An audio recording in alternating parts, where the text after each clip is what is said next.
दुनिया भर में इस बात पर एक बड़ी बहस चल रही है कि शिक्षा का भविष्य आखिर कैसा होना चाहिए। और जानते हैं, इसका जवाब एक ऐसी जगह से आ सकता है जिसके बारे में शायद किसी ने सोचा भी ना हो, भारत से। तो चलिए आज इसी पर बात करते हैं कि भारत का ये नया शिक्षा मॉडल दुनिया भर में इतनी दिलचस्पी क्यों जगा रहा है।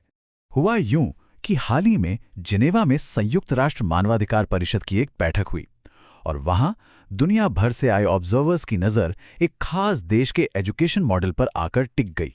और ये मॉडल जो अब एक ग्लोबल डिस्कशन का टॉपिक बन गया है, वो कहीं और से नहीं बल्कि भारत की नई राष्ट्रीय शिक्षा नीति से निकला है।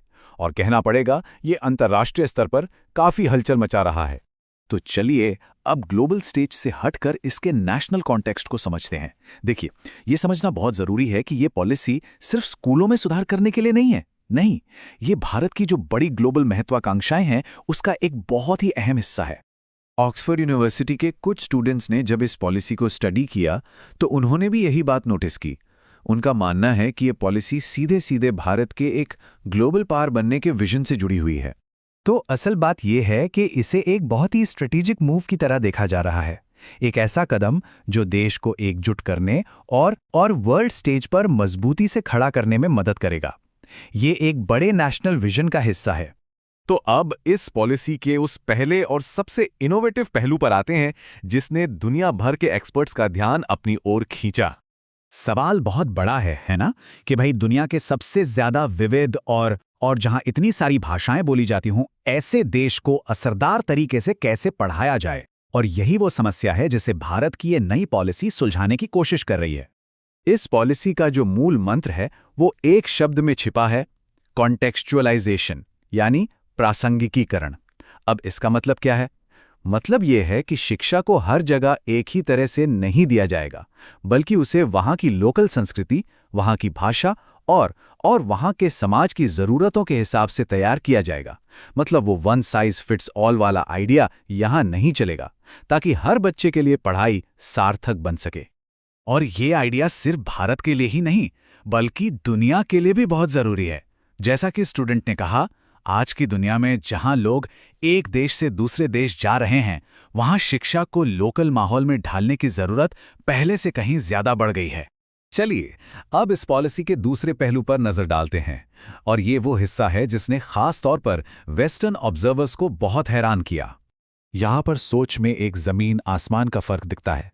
जहां वेस्टर्न देशों में वोकेशनल ट्रेनिंग यानी हाथ के हुनर की ट्रेनिंग को अक्सर किताबी पढ़ाई से कम आंका जाता है, वहीं भारत की नई पॉलिसी इसे सेंटर स्टेज पर लाती है। और ये बात इस पूरे पॉइंट को और मजबूत करती है। प्रैक्टिकल स्किल्स पर, करियर बनाने वाले हुनर पर इतना ज्यादा फोकस करना, ये एक बहुत ही बड़ा और पॉजिटिव बदलाव है जो इस सिस्टम को बाकियों से अलग बनाता है।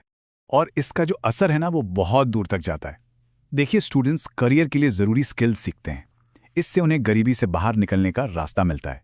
और सबसे बड़ी बात, ये उन्हें इतना काबिल बनाता है कि वो अपने ही समाज की तरक्की में योगदान दे सकें, जो देश को जमीनी स्तर से मजबूत करता है।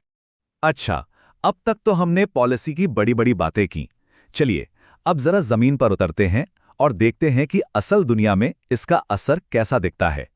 ये कहानी हमें ले चलती है भारत के असम राज्य में, एक ऐसी जगह जहां हम इस पॉलिसी के असर और वहां के स्टूडेंट्स के मजबूत इरादों को देख सकते हैं।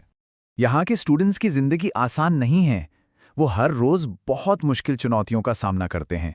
कभी बाढ़ आ जाती है तो कभी भूकंप, और ऊपर से आर्थिक तंगी की परेशानियां तो हैं ही। और यही इस कहानी का सबसे इमोशनल हिस्सा है। इन सारी मुश्किलों के बावजूद इन बच्चों का अपनी पढ़ाई जारी रखने का जो जज्बा है, जो हिम्मत है, वो सच में बहुत सराहनीय है।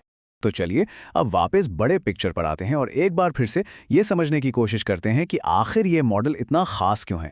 तो संक्षेप में कहें तो इस मॉडल की खासियत क्या है? पहली, लोकल जरूरतों पर ध्यान। दूसरी, वोकेशनल स्किल्स को अहमियत देना। तीसरी, लोकल चुनौतियों के हिसाब से खुद को ढालने की क्षमता। और चौथी, इसे देश के एक बड़े विजन के साथ जोड़ना। तो ये पूरी चर्चा हमें एक बहुत ही जरूरी सवाल पर लाकर छोड़ देती है कि जैसे जैसे हमारी दुनिया और ज्यादा विविध होती जा रही है, क्या भारत का ये लोकल एजुकेशन वाला मॉडल ही एक बेहतर और न्यायसंगत भविष्य की चाबी हो सकता है? इस पर सोचना तो बनता है।